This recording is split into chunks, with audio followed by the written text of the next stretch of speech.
Everybody, good morning. My students, I self Kistura Ram Chaudhary, class 10 subject Hindi online class. आज का topic अपना रहेगा वो रहेगा ईदगाह, मुंशी प्रेमचंद के द्वारा रचित एक कहानी। तो बच्चों, पिछली कक्षा के अंदर अपन ने पढ़ा कि हामिद किस प्रकार मेले के अंदर जाता है, उछल कूद करता हुआ बच्चों के साथ आराम से कूदता हुआ चला जाता है।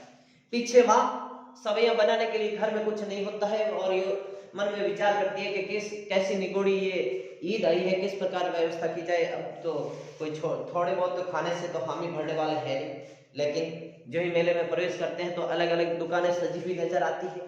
तो बच्चे कोई कुछ कहते हैं, कोई कुछ कहते हुए आगे बढ़ते हैं, बहुत ही खुश नजर आते हैं।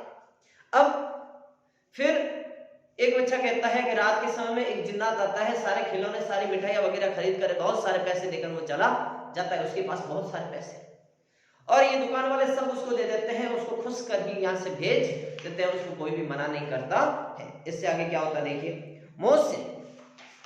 तो हामिद कहता है लोग उन्हें कैसे खुश करते होंगे, किसको, जिन्नात को, कोई मुझे वो मंत्र बता दे तो एक जिन को मैं भी क्या कर दूं, खुश कर। अब मोहसिन, अब ये तो मैं नहीं जानता, लेकिन चौधरी साहब के काबू में बहुत से जिन्नात हैं, कोई चीज चोरी हो जाए चौधरी साहब उसका पता लगा देंगे और चोर का नाम भी बता देंगे।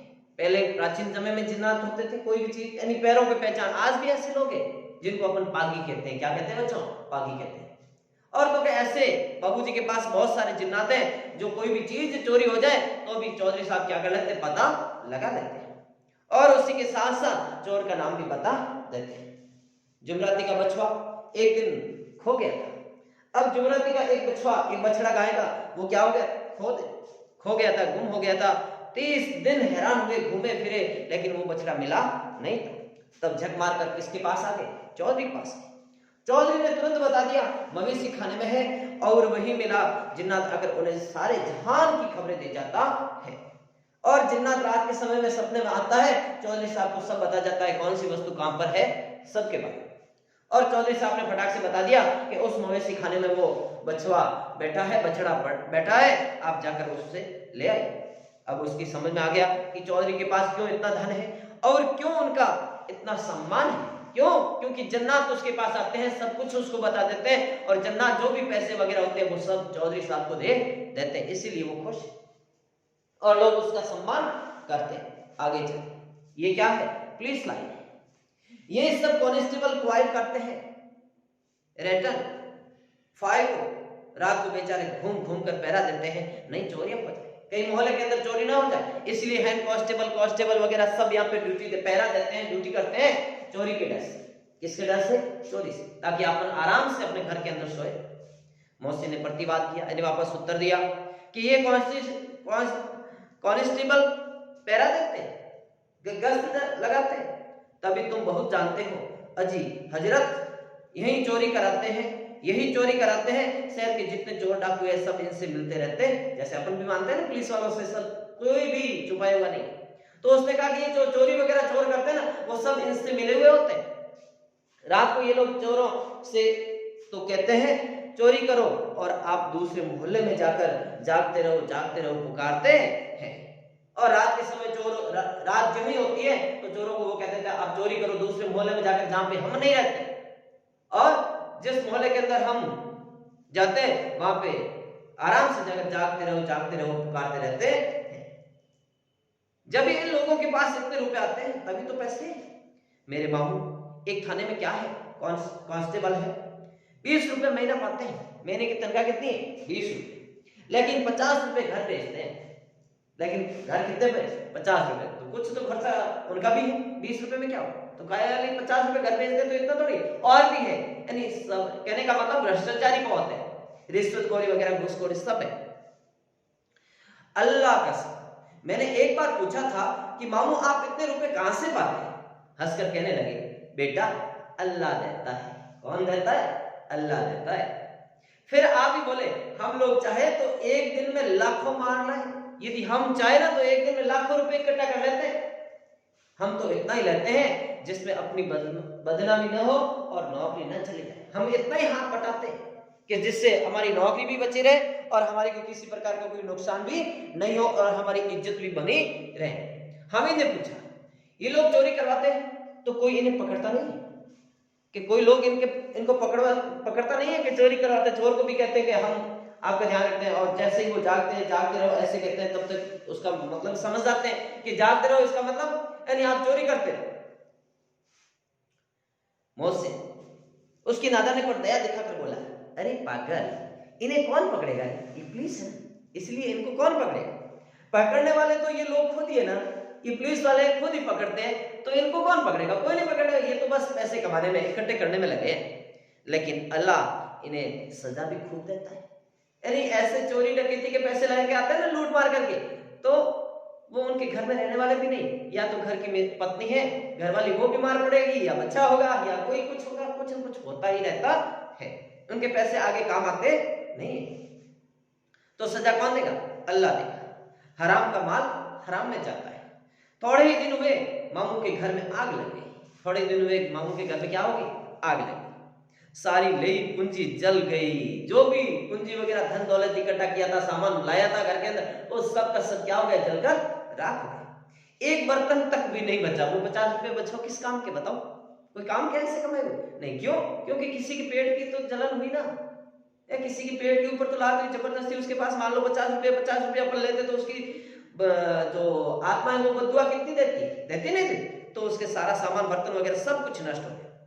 कई दिन पेड़ के नीचे सोए, कई दिन कहां सोए, पेड़ के नीचे।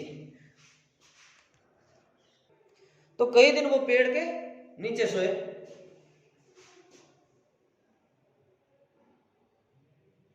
फिर न जाने कहां से 100 कर्ज लाए जो बर्तन भाड़े।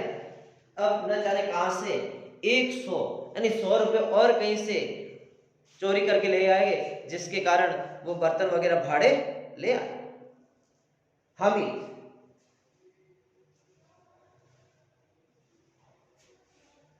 100 तो 50 से ज्यादा होते हैं। हमें ने क्या कहा कि 100 तो 50 से क्या होते हैं बच्चों, ज्यादा होते हैं। कहां 50, कहां 100। 50 एक थैली भर जाता है, 100 तो 2 थैलियों में भी ना आए। अब कहां 50 है और कहां 100 है। कुछ असुविधा के लिए बच्चों खेद है, लाइट नहीं होने की वजह से मैं थोड़ा इधर रहकर आपको पढ़ाने की कोशिश कर रहा हूं, ध्यान दीजिए। तो कि कहां 50 और कहां 100। 50 से एक थैली भर जाती है, तो 100 से कितनी थैली, 2 थैली भर जाती है। अब बस्ती घनी होने लगी थी, बस्ती दिनों दिन क्या हो रही थी, बढ़ रही थी। ईदगाह जाने वाले की टोलियां नजर आने लगी, एक से एक भड़कीले वस्त्र पहने हुए, सब भड़कीले यानी रंग बिरंगे वस्त्र पहने हुए थे। कोई इक्के तांगे पर सवार, कोई मोटर पर, सभी इत्र में बसे, सभी के दिलों में उमंग। अब कोई तांगे पर सवार है, कोई पैदल है, कोई मोटर गाड़ी पर है, कोई अलग अलग ड्रेस है, किसी की इत्र लगाया, किसी की कुछ कुछ, सभी दिलों के अंदर उमंग यानी खुशियां भरी हुई है। ग्रामीणों का ये छोटा सा दल अपनी विपन्नता से बेखबर, संतोष और धैर्य से मग्न चला जा रहा है। अब ग्रामीणों का ये छोटा सा दल बड़ी खुशी के साथ आगे बढ़ता हुआ उस मेले की तरफ बड़ी आतुरता से जा रहा है। बच्चों के लिए नगर की सभी चीजें अनोखी थी। जिस चीज की ओर ताकते रह जाते और पीछे से बराबर हॉर्न की आवाज होने पर भी नहीं चेतते। अब सड़क पर चल रहे हैं, मजे से कोई पीछे से गाड़ी आ रही, हॉर्न बजा रही, कोई चिंता नहीं, मजे से उछलते हुए कूदते जा रहे थे। हम ही तो मोटर के नीचे आते जाते क्या हो गया, बच गए। सहसा ईदगाह नजर आया। अचानक सामने क्या दिखने लगा, ईदगाह यानी वही ईद के दिन में बढ़ने वाला मेला वही दिखने लगा। ऊपर इमली के घने वृक्षों की छाया थी, नीचे पक्का क्या था, फर्श था, जिस पर जाजिम बिछा हुआ है और रोजेदारों की पंक्तियां एक के पीछे एक न जाने कहां तक चलेगी। अब चादर बिछाई हुई है, जाजिम बिछा हुआ, उसके ऊपर एक एक व्यक्ति एक दूसरे के पीछे लाइन में कतार में बैठे हैं और क्या पढ़ रहे हैं, नमाज पढ़ रहे हैं, रोजा रखो। पक्की जगत के नीचे तक जहां जाजिम भी नहीं है। नए आने वाले आकर पीछे कतार में खड़े हो जाते, नए लोग आते हैं और उस लाइन के अंदर पीछे जुड़ते रहते। आगे जगह नहीं है, यहाँ कोई धन और पद भी नहीं देखता, ना कोई यहाँ पे धन दौलत वाला अमीर देखता है, ना कोई पद नहीं या बड़ा बड़ा अधिकारी है तो आगे जगह दे, ऐसा कुछ नहीं। जो लाइन है उस लाइन के पीछे पीछे लगे रहते हैं।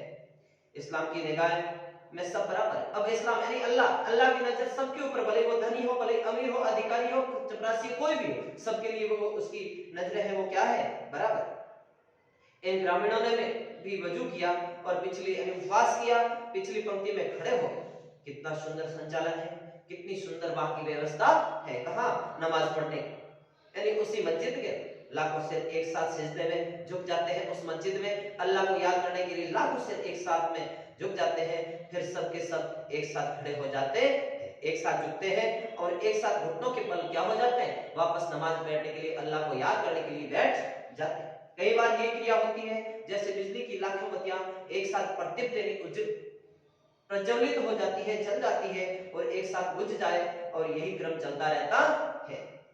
कितना अपूर्व दृश्य था, एक अनोखा दृश्य था, जिसकी सामूहिक क्रियाएं विस्तार और अनंतता हृदय को सदा गर्व और आत्मानंद से भर देती थी। मानव भातृत्व का एक सूत्र इन समस्त आत्माओं को एक लड़ी में पिरोए हुए। उस दृश्य को देखकर यही पता चल रहा था कि जिस प्रकार एक पंक्ति के अंदर लोग इकट्ठे होकर अपनी नमाज पढ़ रहे थे, पंक्ति दर उसमें न तो अमीर देखा जा रहा था, न गरीब देखा जा रहा था, सबको बराबर देखा जा रहा था। किस प्रकार वो एक दूसरे के अंदर एक भातृत्व, एक भाईचारा, एक मिलनसार की भावना को प्रकट करता हुआ नमाज पढ़ रहे थे, अल्लाह को याद कर रहे थे। बच्चों, थोड़ा मैं लेसन और बढ़ा था, लेकिन अभी लाइटें चली गई हैं। इस असुविधा के लिए मैं खेद चाहता हूँ, क्षमा चाहता हूँ।